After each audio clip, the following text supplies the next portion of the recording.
Spiritual geniuses. Today I'd like to discuss the character of Zoroaster, also known as Zarathustra. This guy existed between 600 to 1200 years before the birth of Christ, and there's no agreement between there's no agreement among different scholars on when he existed. Uh, some speculate that it is 1,000 years, um, timing timing of which uh, is is concluded because of the language used in his scriptures, the Avesta, which have a touch of languages that language has been used in the ancient Indian scriptures known as the Rig Veda. So there is no agreement on when exactly this dude walked the earth. But what is important is that we know for a fact that his teachings had significant impact on what we now know as Judaism, and what we know as Christianity today and Islam. All these are offshoots of the teachings that were first provided by this guy. So, how did his teachings influence these three? During the Babylonian Empire, Jews were exiled to Babylon. Back then, around 500 to 600 years before Christ, it was common for the Babylon Empire to exile Jews to Babylon from Judea.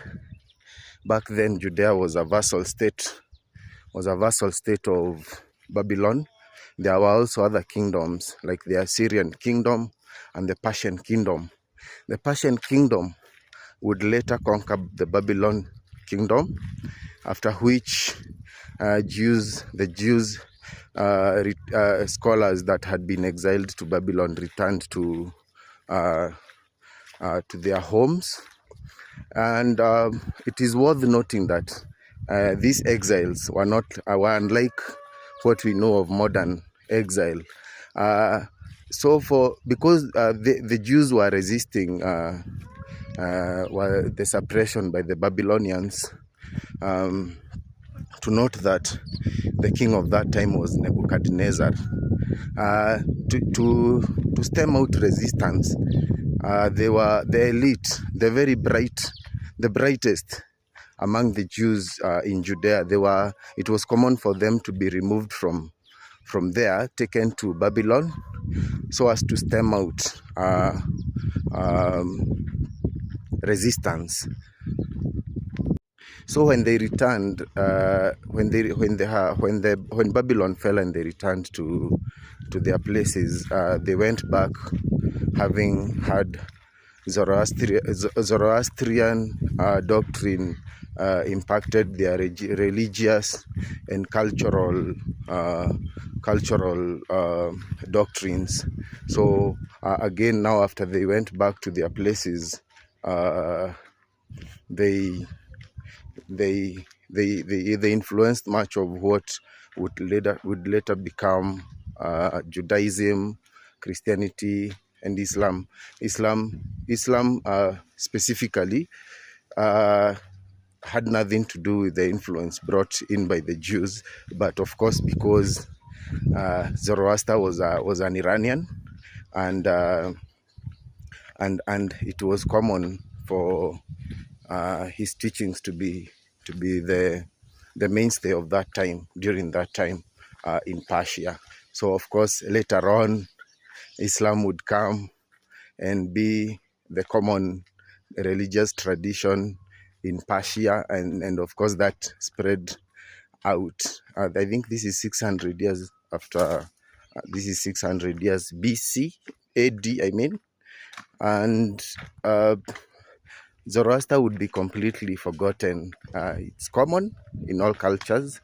It's common because new civilizations come, and man likes new things. New things are appealing to man. But I think this is where Persia went wrong, because Zoroaster was a supremely enlightened being.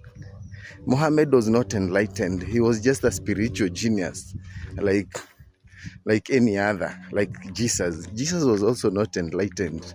So that's why there is so much confusion in the West in terms of their religious traditions. You will see that they have knowledge and teachings from the past, but there's a certain code. There's a certain code in their rhythm, in their whatever, that they do not hit. There's something missing. There's a missing